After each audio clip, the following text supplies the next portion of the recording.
अध्याय 2 गीता का सार। संजय उवाच तं तथा कृपयाविष्टम् अश्रुपूर्णाकुलेक्षणम् विषीदन्तम् इदं वाक्यम् उवाच मधुसूदनः। संजय ने कहा, करुणा से व्याप्त शोकयुक्त अश्रुपूरित नेत्रों वाले अर्जुन को देखकर मधुसूदन कृष्ण ने ये शब्द कहे। श्री भगवान उवाच कुतस्त्वाकश्मलम् इदं विषमे समुपस्थितम् अनार्यजुष्टम् अस्वर्गम् अकीर्तिकरम् अर्जुन। श्री भगवान ने कहा, हे अर्जुन, तुम्हारे मन में यह कल्मश आया कैसे? यह उस मनुष्य के लिए तनिक भी अनुकूल नहीं है जो जीवन के मूल्य को जानता हो। इससे उच्च लोक की नहीं अपितु अपयश की प्राप्ति होती है।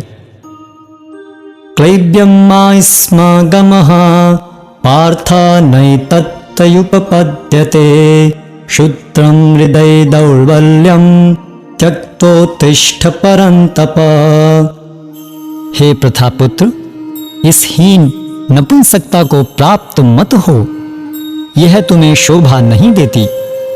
हे शत्रुओं के दमन करता, हृदय की शुद्ध दुर्बलता को त्याग कर युद्ध के लिए खड़े हो। अर्जुन उवाच कथं भीष्ममहं संख्ये द्रोणं च मधुसूदन इषुभिः प्रतियोत्स्यामि पूजार्हा वरिसूदन। अर्जुन ने कहा, हे शत्रुहंता, हे मधुसूदन, मैं युद्ध भूमि में किस तरह भीष्म तथा द्रोण जैसे पूजनीय व्यक्तियों पर उलटकर बाण चलाऊंगा? गुरून् हत्वा हि महानुभावान् श्रेयो भोक्तुं भक्ष्यमपीह लोके हत्वार्थकामांस्तु गुरूनिहैव भुञ्जीय भोगान् रुधिरप्रतिग्धान्। ऐसे महापुरुषों को जो मेरे गुरु हैं, उन्हें मारकर जीने की अपेक्षा इस संसार में भीख मांगकर खाना अच्छा है। भले ही वे सांसारिक लाभ के इच्छुक हों, किंतु हैं तो गुरुजन ही। यदि उनका वध होता है तो हमारे द्वारा भोग्य प्रत्येक वस्तु उनके रक्त से सनी होगी। नैचैतद्विद्मः कतरन्नो गरीयो यद्वा जयेम यदि वा नो जयेयुः यानेव हत्वा न जिजीविषाम स्तेव स्थिताः प्रमुखे धार्तराष्ट्राः। हम यह भी नहीं जानते कि हमारे लिए क्या श्रेष्ठ है, उनको जीतना या उनके द्वारा जीते जाना। यदि हम धृतराष्ट्र के पुत्रों का वध कर देते हैं तो हमें जीवित रहने की आवश्यकता नहीं है, फिर भी वे युद्ध भूमि में हमारे समक्ष खड़े हैं। कार्पण्य दोषो अपहृत स्वभावः पृच्छामि त्वाम धर्म सम्मूढ़ चेता यश्रेयस्या निश्चितं ब्रूहि तन्मे शिष्यस्तेऽहं शाधि मां तां प्रपन्नम्। अब मैं अपनी कृपण दुर्बलता के कारण अपना कर्तव्य भूल गया हूँ और सारा धैर्य खो चुका हूँ। ऐसी अवस्था में मैं आपसे पूछ रहा हूँ कि जो मेरे लिए श्रेयस्कर हो उसे निश्चित रूप से बताएं। अब मैं आपका शिष्य हूँ और आपका शरणागत हूँ, कृपया मुझे उपदेश दें। नहि प्रपश्यामि ममापुनद्यात् यच्छोकमुच्छोषणमिन्द्रियाणाम् अवाप्य भूमावसपत्नमृद्धं राज्यं सुराणामपि चाधिपत्यम्। मुझे ऐसा कोई साधन नहीं दिखता जो मेरी इंद्रियों को सुखाने वाले इस शोक को दूर कर सके। स्वर्ग पर देवताओं के अधिपत्य की तरह इस धन धान्य संपन्न सारी पृथ्वी पर निष्कंटक राज्य प्राप्त करके भी मैं इस शोक को दूर नहीं कर सकूंगा। संजय उवाच एवमुक्त्वा ऋषिकेशं गुडाकेशः परन्तप न योत्स्यैति गोविन्दम् उक्त्वा तूष्णीं बभूवः। संजय ने कहा, इस प्रकार कहने के बाद शत्रुओं का दमन करने वाला अर्जुन कृष्ण से बोला, हे गोविंद, मैं युद्ध नहीं करूंगा, और चुप हो गया। तमुवाच ऋषिकेशः प्रहसन्निव भारत सेनयोरुभयोर्मध्ये विषीदन्तम् इदं वचः। हे भरतवंशी धृतराष्ट्र, उस समय दोनों सेनाओं के मध्य शोकमग्न अर्जुन से कृष्ण ने मानो हंसते हुए ये शब्द कहे। श्री भगवान वाच अशोच्यानन्वशोचस्त्वं प्रज्ञावादांश्च भाषसे गतासु न गतासूंश्च नानुशोचन्ति पंडिताः। श्री भगवान ने कहा, तुम पांडित्यपूर्ण वचन कहते हुए उनके लिए शोक कर रहे हो जो शोक योग्य नहीं है। जो विद्वान होते हैं वे न तो जीवित के लिए न ही मृत के लिए शोक करते हैं। न त्वेवाहं जातु नासं न त्वं नेमे जनाधिपा न चैव न भविष्यामः सर्वे वयमतः परम्। ऐसा कभी नहीं हुआ कि मैं न रहा हूं या तुम न रहे हो अथवा ये समस्त राजा न रहे हों, और न ऐसा है कि भविष्य में हम लोग नहीं रहेंगे। देहिनो अस्मिन् यथा देहे कौमारं यौवनं जरा तथा देहांतर प्राप्ते धीरस्तत्र न मुह्यति। जिस प्रकार शरीरधारी आत्मा इस वर्तमान शरीर में बाल्यावस्था से तरुणावस्था में और फिर वृद्धावस्था में निरंतर अग्रसर होता रहता है, उसी प्रकार मृत्यु होने पर आत्मा दूसरे शरीर में चला जाता है। धीर व्यक्ति ऐसे परिवर्तन से मोह को प्राप्त नहीं होता। मात्रा स्पर्शास्तु कौन्तेय शीतोष्ण सुख दुःखदाः आगमापायिनो नित्यास् तां तितिक्षस्व भारत। हे कुंती पुत्र, सुख तथा दुख का क्षणिक उदय तथा कालक्रम में उनका अंतर्धान होना सर्दी तथा गर्मी की ऋतुओं के आने जाने के समान है। हे भरतवंशी, वे इंद्रिय बोध से उत्पन्न होते हैं और मनुष्य को चाहिए कि अविचल भाव से उनको सहन करना सीखे। यं हि न व्यतयन्ते पुरुषं पुरुषर्षभ समः दुःख सुखं धीरं सोऽमृतत्वाय कल्पते। हे पुरुष श्रेष्ठ अर्जुन, जो पुरुष सुख तथा दुख में विचलित नहीं होता और इन दोनों में संभाव रहता है, वह निश्चित रूप से मुक्ति के योग्य है। नासतो विद्यते भावो ना भावो विद्यते सतः उभयोरपि दृष्टवन्तः तु अनयोस्तत्त्वदर्शिभिः। तत्वदर्शियों ने यह निष्कर्ष निकाला है कि असत भौतिक शरीर का तो कोई चिरस्थायित्व नहीं है, किंतु सत आत्मा अपरिवर्तित रहता है। उन्होंने इन दोनों की प्रकृति के अध्ययन द्वारा यह निष्कर्ष निकाला है। अविनाशी तु तद्विद्धि येन सर्वम् इदं ततं विनाशम् अव्ययस्यास्य न कश्चित् कर्तुमर्हति। जो सारे शरीर में व्याप्त है उसे ही तुम अविनाशी समझो। उस अव्यय आत्मा को नष्ट करने में कोई भी समर्थ नहीं है। अंतवंत इमे देहा नित्यस्योक्ताः शरीरिणः अनाशिनो अप्रमेयस्य तस्मात् युध्यस्व भारत। अविनाशी, अप्रमेय तथा शाश्वत जीव के भौतिक शरीर का अंत अवश्यम भावी है। अतः हे भरतवंशी, युद्ध करो। येनं वेत्ति हन्तारं यश्चैनं मन्यते हतम् उभौ तौ न विजानीतो नायं हन्ति न हन्यते।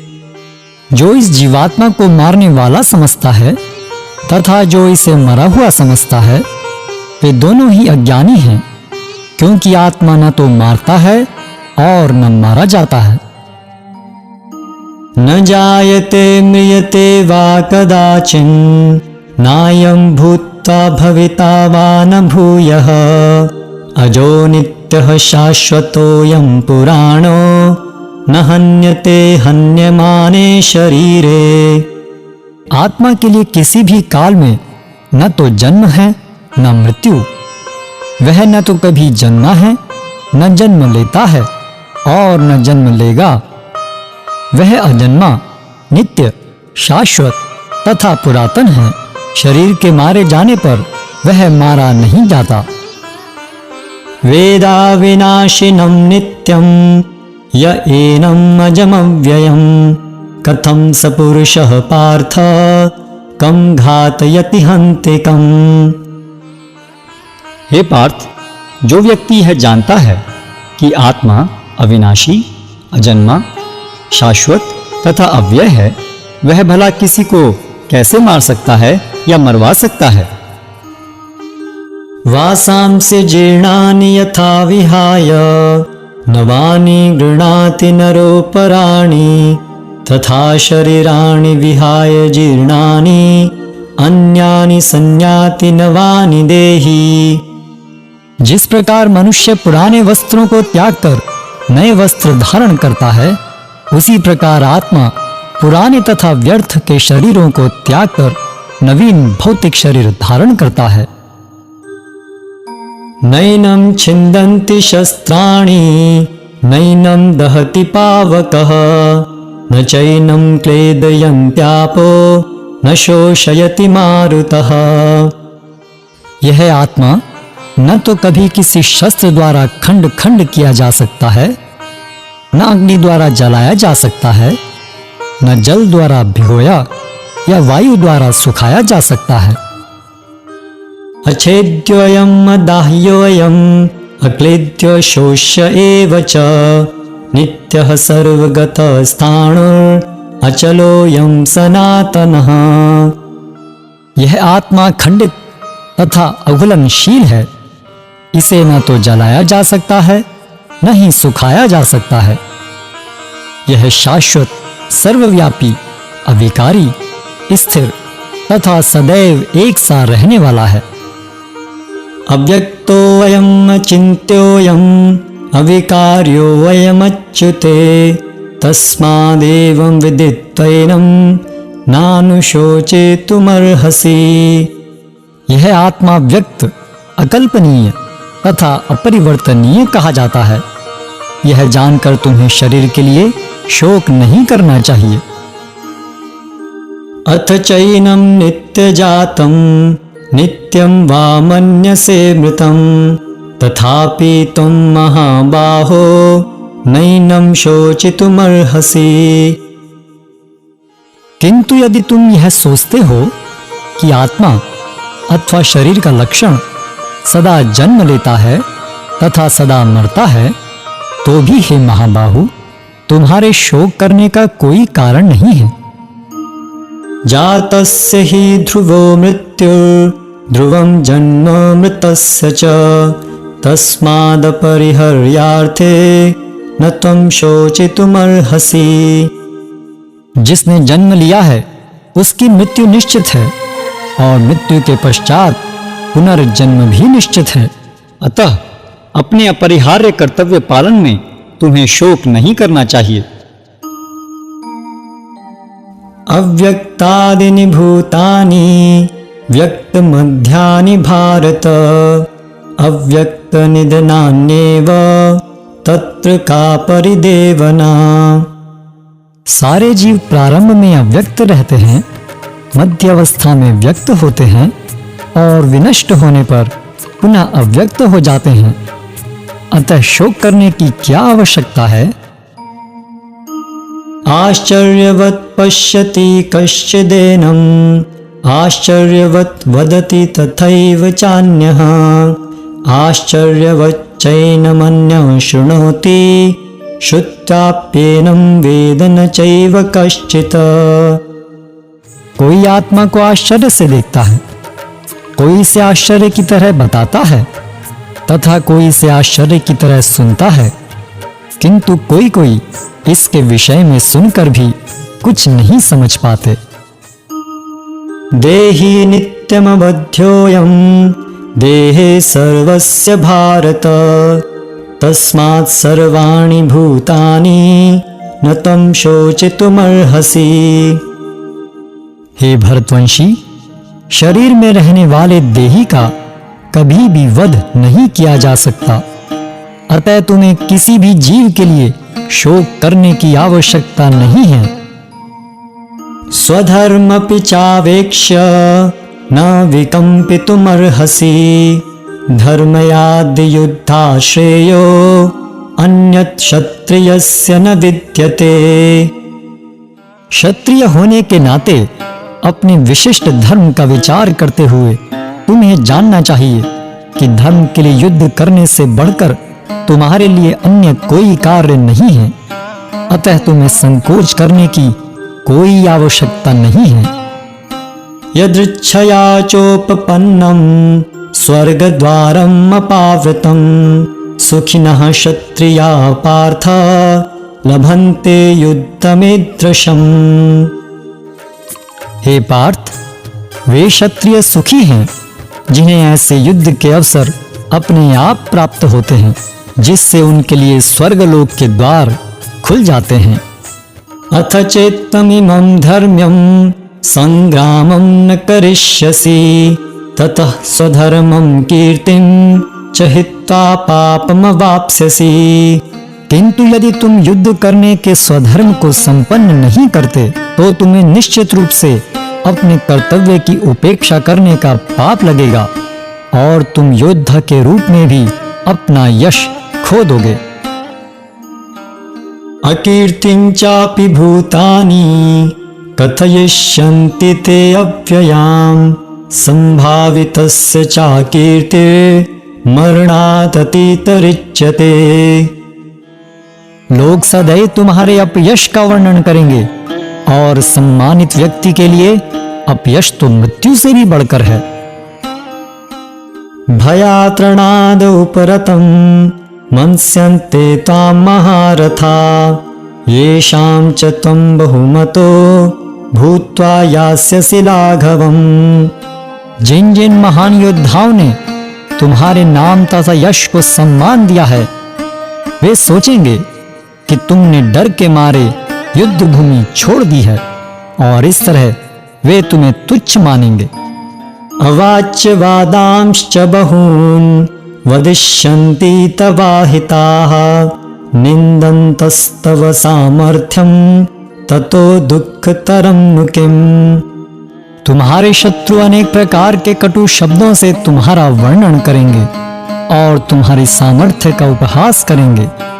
तुम्हारे लिए इससे दुखदाई और क्या हो सकता है।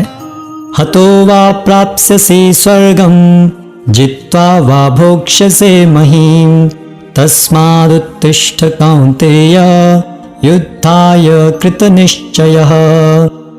हे कुंती पुत्र, तुम यदि युद्ध में मारे जाओगे तो स्वर्ग प्राप्त करोगे, या यदि तुम जीत जाओगे तो पृथ्वी के साम्राज्य का भोग करोगे। अतः दृढ़ संकल्प करके खड़े हो और युद्ध करो। सुख दुखे समे कृत्वा लाभालाभौ जया जयौ, ततो युद्धाय युज्यस्व नैवं पापमवाप्स्यसि। तुम सुख या दुख, हानि या लाभ, विजय या पराजय का विचार किए बिना युद्ध के लिए युद्ध करो। ऐसा करने पर तुम्हें कोई पाप नहीं लगेगा। एषा ते विहिता सांख्ये बुद्धिर्योगे त्विमां शृणु, बुद्ध्या युक्तो यया पार्थ कर्म बंधं प्रहास्यसि। यहाँ मैंने वैश्लेषिक अध्ययन सांख्य द्वारा इस ज्ञान का वर्णन किया है। अब निष्काम भाव से कर्म करना बता रहा हूं, उसे सुनो। हे प्रथापुत्र, तुम यदि ऐसे ज्ञान से कर्म करोगे तो तुम कर्मों के बंधन से अपने को मुक्त कर सकते हो। नेहाभिक्रमनाशोऽस्ति प्रत्यवायो न विद्यते स्वल्पमप्यस्य धर्मस्य त्रायते महतो भयात्। इस प्रयास में न तो हानि होती है न ही ह्रास, अपितु इस पथ पर की गई अल्प प्रगति भी महान भय से रक्षा कर सकती है। व्यवसायात्मिका बुद्धिः एकः कुरु नन्दन बहुशाखा हि अनन्ताश्च बुद्धयो व्यवसायिनाम्। जो इस मार्ग पर चलते हैं वे प्रयोजन में दृढ़ रहते हैं और उनका लक्ष्य भी एक होता है। हे कुरुनंदन, जो दृढ़ प्रतिज्ञ नहीं है उनकी बुद्धि अनेक शाखाओं में विभक्त रहती है। यामिमां पुष्पितां वाचं प्रवदन्त्य विपश्चितः वेदवादरताः पार्थ नान्यदस्ति इति वादिनः। कामात्मानः स्वर्गपरा जन्म कर्म फलप्रदां प्रिया विशेष बहुलां भोगैश्वर्य गतिं प्रति। अल्पज्ञानी मनुष्य वेदों के उन अलंकारिक शब्दों के प्रति अत्यधिक आसक्त रहते हैं जो स्वर्ग की प्राप्ति, अच्छे जन्म, शक्ति इत्यादि के लिए विविध सकाम कर्म करने की संस्तुति करते हैं। इंद्रिय तृप्ति तथा ऐश्वर्य में जीवन की अभिलाषा के कारण वे कहते हैं कि इससे बढ़कर और कुछ नहीं है। भोगैश्वर्य प्रसक्तानां तया प्रहृत चेतसां व्यवसायात्मिका बुद्धिः समाधौ न विधीयते। जो लोग इंद्रिय भोग तथा भौतिक ऐश्वर्य के प्रति अत्यधिक आसक्त होने से ऐसी वस्तुओं से मोहग्रस्त हो जाते हैं, उनके मनों में भगवान के प्रति भक्ति का दृढ़ निश्चय नहीं होता। त्रैगुण्य विषया वेदा निस्त्रैगुण्यो भवार्जुन निर्द्वन्द्वो नित्यसत्त्वस्थो निर्योगक्षेम आत्मवान। वेदों में मुख्यतया प्रकृति के तीनों गुणों का वर्णन हुआ है। हे अर्जुन, इन तीनों गुणों से ऊपर उठो, समस्त द्वैतों और लाभ तथा सुरक्षा की सारी चिंताओं से मुक्त होकर आत्मपरायण बनो। यावनर्थ उदपाने सर्वतः संप्लुतोदके तावान् सर्वेषु वेदेषु ब्राह्मणस्य विजानतः। एक छोटे से कूप का सारा कार्य एक विशाल जलाशय से तुरंत पूरा हो जाता है। इसी प्रकार वेदों के आंतरिक तात्पर्य जानने वाले को उनके सारे प्रयोजन सिद्ध हो जाते हैं। कर्मण्येवाधिकारस्ते मा फलेषु कदाचन मा कर्मफल हेतुर्भुर्मा ते संगोऽस्त्वकर्मणि। तुम्हें अपना कर्म करने का अधिकार है, किंतु कर्म के फलों के तुम अधिकारी नहीं हो। तुम न तो कभी अपने आप को अपने कर्मों के फलों का कारण मानो, न ही कर्म न करने में कभी आसक्त हो। योगस्थः कुरु कर्माणि संगं त्यक्त्वा धनंजय सिद्धौ सिद्धयो समो भूत्वा समत्वं योग उच्यते। हे अर्जुन, जय अथवा पराजय की समस्त आसक्ति त्याग कर समभाव से अपना कर्म करो, ऐसी समता योग कहलाती है। दूरेण ह्यवरं कर्म बुद्धि योगात् धनंजय बुद्धौ शरणमन्विच्छ कृपणाः फलहेतवः। हे धनंजय, भक्ति के द्वारा समस्त गर्हित कर्मों से दूर रहो और उसी भाव से भगवान की शरण ग्रहण करो। जो व्यक्ति अपने सकाम कर्म फलों को भोगना चाहते हैं वे कृपण हैं। बुद्धि युक्तो जहातीह उभे सुकृत दुष्कृते तस्मात् योगाय युज्यस्व योगः कर्मसु कौशलम्। भक्ति में संलग्न मनुष्य इस जीवन में ही अच्छे तथा बुरे कार्यों से अपने को मुक्त कर लेता है। अतः योग के लिए प्रयत्न करो, क्योंकि सारा कार्य कौशल यही है। कर्मजं बुद्धियुक्ता हि फलं त्यक्ता मनीषिणः जन्म बंध विनिर्मुक्ता पदं गच्छन्त्यनामयम्। इस तरह भगवत भक्ति में लगे रहकर बड़े बड़े ऋषि, मुनि अथवा भक्तगण अपने आप को इस भौतिक संसार में कर्म के फलों से मुक्त कर लेते हैं। इस प्रकार वे जन्म मृत्यु के चक्र से छूट जाते हैं और भगवान के पास जाकर उस अवस्था को प्राप्त करते हैं जो समस्त दुखों से परे है। यदा ते मोहकलिलं बुद्धि व्यतितरिष्यति तदा गन्तासि निर्वेदं श्रोतव्यस्य श्रुतस्य च। जब तुम्हारी बुद्धि मोहरूपी सघन वन को पार कर जाएगी तो तुम सुने हुए तथा सुनने योग्य सबके प्रति अनन्य मनस्क हो जाओगे। श्रुति विप्रतिपन्ना ते यदा स्थास्यति निश्चला समाधावचला बुद्धि तदा योगम अवाप्स्यसि। जब तुम्हारा मन वेदों के अलंकारमयी भाषा से विचलित न हो और वह आत्म साक्षात्कार की समाधि में स्थिर हो जाए, तब तुम्हें दिव्य चेतना प्राप्त हो जाएगी। अर्जुन उवाच स्थित प्रज्ञस्य का भाषा समाधिस्थस्य केशव स्थितधि किं प्रभाषेत किमासीत व्रजेत किम। अर्जुन ने कहा, हे कृष्ण, अध्यात्म में लीन चेतना वाले व्यक्ति स्थित प्रज्ञ के क्या लक्षण हैं? वह कैसे बोलता है तथा उसकी भाषा क्या है? वह किस तरह बैठता और चलता है? श्री भगवानुवाच प्रजहाति यदा कामान् सर्वान् पार्थ मनोगतान् आत्मन्येवात्मना तुष्टः स्थित प्रज्ञस्तदोच्यते।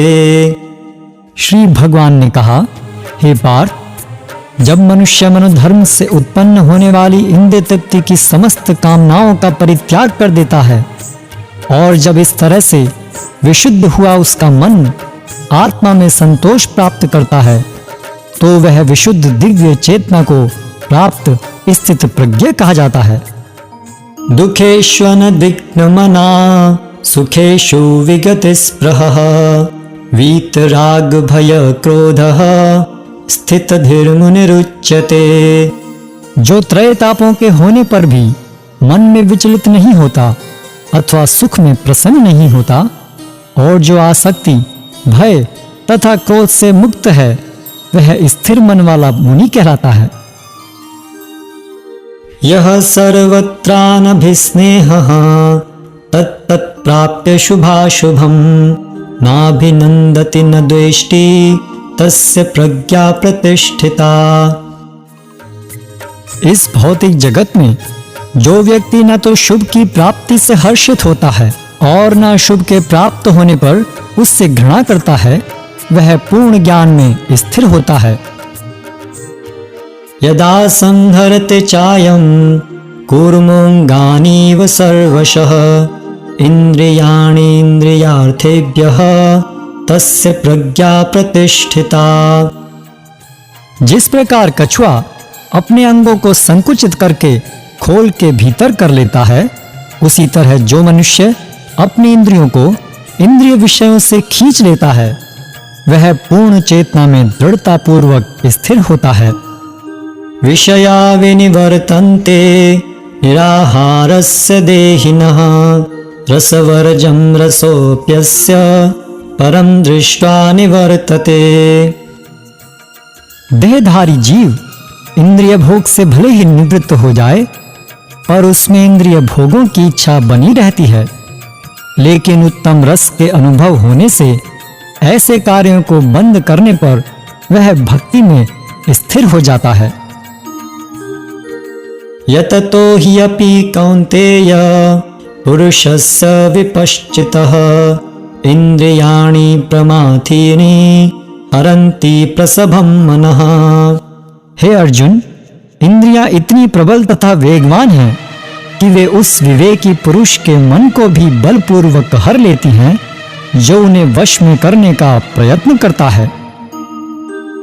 तानि सर्वाणि संयम्य युक्त आसीत मत्परः वशे हि यस्येन्द्रियाणि तस्य प्रज्ञा प्रतिष्ठिता। जो इंद्रियों को पूर्णतया वश में रखते हुए इंद्रिय संयमन करता है और अपनी चेतना को मुझ में स्थिर कर देता है, वह मनुष्य स्थिर बुद्धि कहलाता है। ध्यायतो विषयान् पुंसः संगस्तेषुपजायते संगात् संजायते कामः कामात् क्रोधोऽभिजायते। इंद्रिय विषयों का चिंतन करते हुए मनुष्य की उनमें आसक्ति उत्पन्न हो जाती है और ऐसी आसक्ति से काम उत्पन्न होता है और फिर काम से क्रोध प्रकट होता है। क्रोधात् भवति सम्मोहः सम्मोहात् स्मृति विभ्रमः स्मृतिभ्रंशात् बुद्धिनाशो बुद्धिनाशात् प्रणश्यति। क्रोध से पूर्ण मोह उत्पन्न होता है और मोह से स्मरण शक्ति का विभ्रम हो जाता है। जब स्मरण शक्ति भ्रमित हो जाती है तो बुद्धि नष्ट हो जाती है और बुद्धि नष्ट होने पर मनुष्य भवकूप में पुनः गिर जाता है। राग द्वेष विमुक्तैस्तु विषयान् इंद्रियैश्चरन् आत्मवश्यैर्विधेयात्मा प्रसादम् अधिगच्छति। किंतु समस्त राग तथा द्वेष से मुक्त एवं अपनी इंद्रियों को संयम द्वारा वश में करने में समर्थ व्यक्ति भगवान की पूर्ण कृपा प्राप्त कर सकता है। प्रसादे सर्व दुखानां हानिरस्योपजायते प्रसन्न चेतसो हि आशु बुद्धि पर्यवतिष्ठते। इस प्रकार से कृष्ण भावनामृत में तुष्ट व्यक्ति के लिए संसार के तीनों ताप नष्ट हो जाते हैं और ऐसी तुष्ट चेतना होने पर उसकी बुद्धि शीघ्र ही स्थिर हो जाती है। नास्ति बुद्धिरयुक्तस्य न चायुक्तस्य भावना न चाभावयतः शान्ते अशांतस्य कुतः सुखम। जो कृष्ण भावनामृत में परमेश्वर से संबंधित नहीं है उसकी न तो बुद्धि दिव्य होती है और न ही मन स्थिर होता है, जिसके बिना शांति की कोई संभावना नहीं है। शांति के बिना सुख हो भी कैसे सकता है। इंद्रियाणाम हि चरताम यन्मनोनुविधीयते तदस्य हरति प्रज्ञाम वायुर्नाव इवाम्भसी। जिस प्रकार पानी में तैरती नाव को प्रचंड वायु दूर बहा ले जाती है, उसी प्रकार विचरणशील इंद्रियों में से कोई एक जिस पर मन निरंतर लगा रहता है मनुष्य की बुद्धि को हर लेती है। तस्मादस्य महाबाहो निग्रहितानि सर्वशः इंद्रियाणीन्द्रियार्थेभ्यः तस्य प्रज्ञा प्रतिष्ठिता। अतः हे महाबाहु, जिस पुरुष की इंद्रियां अपने अपने विषयों से सब प्रकार से विरत होकर उसके वश में है, उसी की बुद्धि निस्संदेह स्थिर है। या निशा सर्वभूतानां तस्यां जागर्ति संयमी यस्यां जागृति भूतानि सा निशा पश्यतो मुनेः। जो सब जीवों के लिए रात्रि है वह आत्म संयमी के जागने का समय है, और जो समस्त जीवों के जागने का समय है वह आत्म निरीक्षक मुनि के लिए रात्रि है। आपूर्यमाणमचल प्रतिष्ठम समुद्रमापः प्रविशन्ति यद्वत् तद्वत् कामायं प्रविशन्ति सर्वे स शान्तिमाप्नोति न कामकामी। जो पुरुष समुद्र में निरंतर प्रवेश करती रहने वाली नदियों के समान इच्छाओं के निरंतर प्रवाह से विचलित नहीं होता और जो सदैव स्थिर रहता है, वही शांति प्राप्त कर सकता है। वह नहीं जो ऐसी इच्छाओं को तुष्ट करने की चेष्टा करता हो। विहाय कामान्यः सर्वान् पुमांश्चरति निःस्पृहः निर्ममो निरहंकारः स शांतिम् अधिगच्छति। जिस व्यक्ति ने इंद्रिय तृप्ति की समस्त इच्छाओं का परित्याग कर दिया है, जो इच्छाओं से रहित रहता है और जिसने सारी ममता त्याग दी है तथा अहंकार से रहित है, वही वास्तविक शांति को प्राप्त कर सकता है। एषा ब्राह्मी स्थितिः पार्थ नैनां प्राप्य विमुह्यति स्थित्वा स्यामन्त कालेपि ब्रह्म निर्वाणम् ऋच्छति। यह आध्यात्मिक तथा ईश्वरीय जीवन का पथ है, जिसे प्राप्त करके मनुष्य मोहित नहीं होता। यदि कोई जीवन के अंतिम समय में भी इस तरह स्थित हो, तो वह भगवत धाम में प्रवेश कर सकता है।